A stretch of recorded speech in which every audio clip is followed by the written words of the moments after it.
ಓಂ ಶ್ರೀ ಗುರುಭ್ಯೋ ನಮಃ. ಫ್ರೆಂಡ್ಸ್, ಎಲ್ಲರಿಗೂ ನಮಸ್ಕಾರ. ಪ್ರೀತಿಯ ಕುಂಭರಾಶಿಯ ಆತ್ಮೀಯ ಬಂಧುಗಳೇ, ಜೂನ್ 17ರಿಂದ ಈ ಒಂದು ಘಟನೆ ನಿಮ್ಮ ಜೀವನದ ದಿಕ್ಕನ್ನೇ ಬದಲಾಯಿಸಲಿದೆ.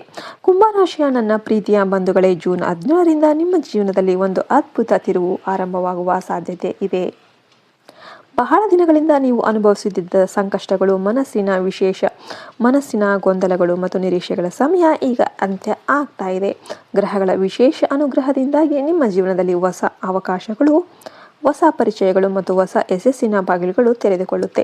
ಕುಂಭರಾಶಿಯವರೇ, ನೀವು ಸದಾ ಹೊಸ ಆಲೋಚನೆಗಳನ್ನು ಹೊಂದಿರುವವರು, ಸಮಾಜದ ಒಳಿತನ್ನು ಬಯಸುವವರು. ಆದರೆ ಕೆಲವೊಮ್ಮೆ ನಿಮ್ಮ ಒಳ್ಳೆಯ ಮನಸ್ಸನ್ನೇ ಕೆಲವರು ದುರುಪಯೋಗ ಮಾಡ್ಕೊತಾರೆ.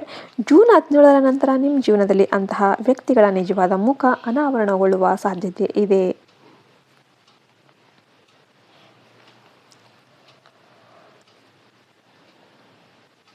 ಮೊದಲನೇದಾಗಿ ಉದ್ಯೋಗ ಮತ್ತು ವೃತ್ತಿ ಜೀವನದ ಬಗ್ಗೆ ಮಾತನಾಡೋದಾದರೆ, ನಿಮ್ಮ ಕೆಲಸದ ಸ್ಥಳದಲ್ಲಿ ದೊಡ್ಡ ಬದಲಾವಣೆಗಳು ಕಂಡುಬರುತ್ತೆ. ನೀವು ಬಹಳ ದಿನಗಳಿಂದ ನಿರೀಕ್ಷೆ ಮಾಡುತ್ತಿದ್ದ ಒಂದು ಅವಕಾಶ ನಿಮ್ಮ ಬಾಗಿಲು ತಟ್ಟಬಹುದು. ಮೇಲಾಧಿಕಾರಿಗಳ ಮೆಚ್ಚುಗೆ ಸಿಗಬಹುದು. ನಿಮ್ಮ ನಾಯಕತ್ವ ಮತ್ತು ಬುದ್ಧಿವಂತಿಕೆಗೆ ಹೆಚ್ಚಿನ ಗೌರವ ದೊರೆಯುತ್ತೆ.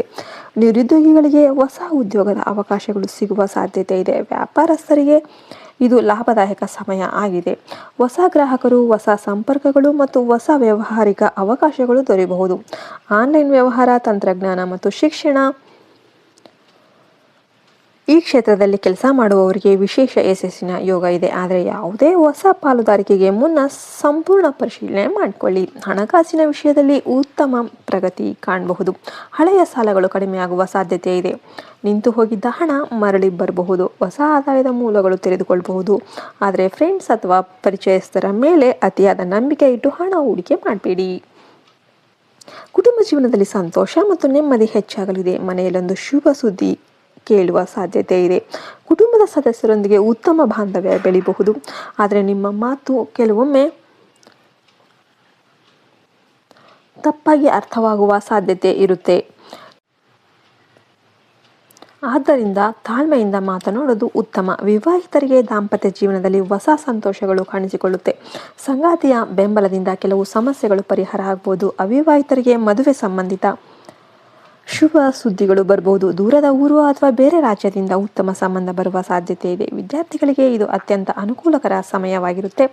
ಓದಿನಲ್ಲಿ ಏಕಾಗ್ರತೆ ಹೆಚ್ಚಾಗುತ್ತೆ. ಸ್ಪರ್ಧಾತ್ಮಕ ಪರೀಕ್ಷೆಗಳಲ್ಲಿ ಉತ್ತಮ ಫಲಿತಾಂಶ ಸಿಗುವ ಸಾಧ್ಯತೆ ಇದೆ. ವಿದೇಶಿ ಶಿಕ್ಷಣ ಅಥವಾ ಉನ್ನತ ಶಿಕ್ಷಣದ ಕನಸು ಕಾಣ್ತಾ ಇರೋರಿಗೆ ಶುಭ ಸೂಚನೆಗಳಿವೆ. ಆರೋಗ್ಯದ ಬಗ್ಗೆ ಹೇಳೋದಾದರೆ, ಸಾಮಾನ್ಯವಾಗಿ ಆರೋಗ್ಯ ಉತ್ತಮವಾಗಿರುತ್ತೆ. ಆದರೆ ನರಗಳ ದೌರ್ಬಲ್ಯ, ನಿದ್ರಾಹೀನತೆ ಮತ್ತು ಮಾನಸಿಕ ಒತ್ತಡದ ಬಗ್ಗೆ ಎಚ್ಚರಿಕೆ ವಹಿಸಬೇಕು. ಹೆಚ್ಚು ಯೋಚನೆ ಮಾಡುವ ಅಭ್ಯಾಸವನ್ನು ಕಡಿಮೆ ಮಾಡಿ. ಯೋಗ, ಧ್ಯಾನ ಮತ್ತು ಪ್ರಾಣಾಯಾಮದಿಂದ ಉತ್ತಮ ಫಲ ಸಿಗುತ್ತೆ. ಜೂನ್ 17ರಿಂದ ನಿಮ್ಮ ಜೀವನದಲ್ಲಿ ಒಂದು ಮಹತ್ವದ ಘಟನೆ ನಡೆಯುವ ಸಾಧ್ಯತೆ ಇದೆ. ಬಹಳ ದಿನಗಳಿಂದ ನಿಂತು ಹೋಗಿದ್ದ ಕೆಲಸ ಮತ್ತೆ ಆರಂಭ ಆಗಬಹುದು. ನಿಮ್ಮ ವಿರುದ್ಧ ಕೆಲಸ ಮಾಡುತ್ತಿದ್ದ ವ್ಯಕ್ತಿಗಳ ನಿಜವಾದ ಉದ್ದೇಶ ಹೊರಬರಬಹುದು. ಇದುವರೆಗೆ ನಿಮ್ಮನ್ನು ನಿರ್ಲಕ್ಷ್ಯ ಮಾಡುತ್ತಿದ್ದವರು ಈಗ ನಿಮ್ಮ ಸಹಾಯವನ್ನು ಕೇಳುವ ಪರಿಸ್ಥಿತಿ ಬರಬಹುದು. ಆಧ್ಯಾತ್ಮಿಕವಾಗಿ ಈ ಸಮಯ ಬಹಳ ಶಕ್ತಿಯುತವಾಗಿರುತ್ತೆ. ಪ್ರತಿ ಶನಿವಾರ ಶನಿದೇವರ ಆರಾಧನೆ ಮಾಡಿ, ಹನುಮಾನ್ ಚಾಲಿಸ ಪಠಿಸಿ, ಬಡವರಿಗೆ ಆಹಾರ, ಕಪ್ಪು ಎಳ್ಳು ಅಥವಾ ವಸ್ತ್ರದಾನ ಮಾಡೋದ್ರಿಂದ ವಿಶೇಷ ಫಲ ಸಿಗುತ್ತೆ. ಶನಿದೇವರ ಕೃಪೆಯಿಂದ ಆಚರಣೆಗಳು ಎಲ್ಲವೂ ಕೂಡ ದೂರವಾಗುತ್ತೆ. ಎಲ್ಲ ಅಡಚಣೆ ದೂರವಾಗಿ ನಿಮಗೆ ನೆಮ್ಮದಿ, ಶಾಂತಿ ಅನ್ನೋದು ಸಿಗುತ್ತೆ. ಒಟ್ಟಾರೆಯಾಗಿ ಹೇಳೋದಾದರೆ, ಕುಂಭರಾಶಿಯವರಿಗೆ ಜೂನ್ 17ರ ನಂತರ ಉದ್ಯೋಗದಲ್ಲಿ ಯಶಸ್ಸು, ಹಣಕಾಸಿನ ಪ್ರಗತಿ, ಕುಟುಂಬದ ಸಂತೋಷ ಮತ್ತು ಹೊಸ ಅವಕಾಶಗಳ ಯೋಗಗಳು ಕಾಣಿಸ್ತಾ ಇವೆ. ಆದರೆ ಅತಿಯಾದ ನಂಬಿಕೆ, ಆತುರದ ನಿರ್ಧಾರಗಳು ಮತ್ತು ಅನಗತ್ಯ ಚಿಂತೆಯಿಂದ ದೂರ ಇದ್ದರೆ ಈ ಅವಧಿ ನಿಮ್ಮ ಜೀವನದ ಅತ್ಯಂತ ಶುಭ ಸಮಯ ಆಗಬಹುದು. ಈ ಅವಧಿ ನಿಮ್ಮ ಜೀವನದ ಅತ್ಯಂತ ಒಳ್ಳೆ ಟೈಮ್ ಆಗಿರುತ್ತೆ. ಓಂ ಶಂ ಶನೇಶ್ವರಾಯ ನಮಃ ಅಂತ ಎಲ್ಲರೂ ಕೂಡ ಕಮೆಂಟ್ ಮಾಡಿ. ಶನಿದೇವರ ಹಾಗೂ ಶ್ರೀ ಹನುಮಂತನ ಕೃಪೆ ಸದಾ ನಿಮ್ಮ ಮೇಲೆ ಇರಲಿ. ನಿಮ್ಮ ಜೀವನದಲ್ಲಿ ಸುಖ, ಶಾಂತಿ, ಆರೋಗ್ಯ, ಸಂಪತ್ತು ಮತ್ತು ಯಶಸ್ಸು ಹೆಚ್ಚಾಗಲಿ. ಜೈ ಹಿಂದ್, ಜೈ ಭಾರತ್ ಮಾತೆ. ಹರಿ ಓಂ ತತ್ಸತ್. ಸರ್ವೇ ಜನೋ ಸುಖಿನೋ ಭವಂತು.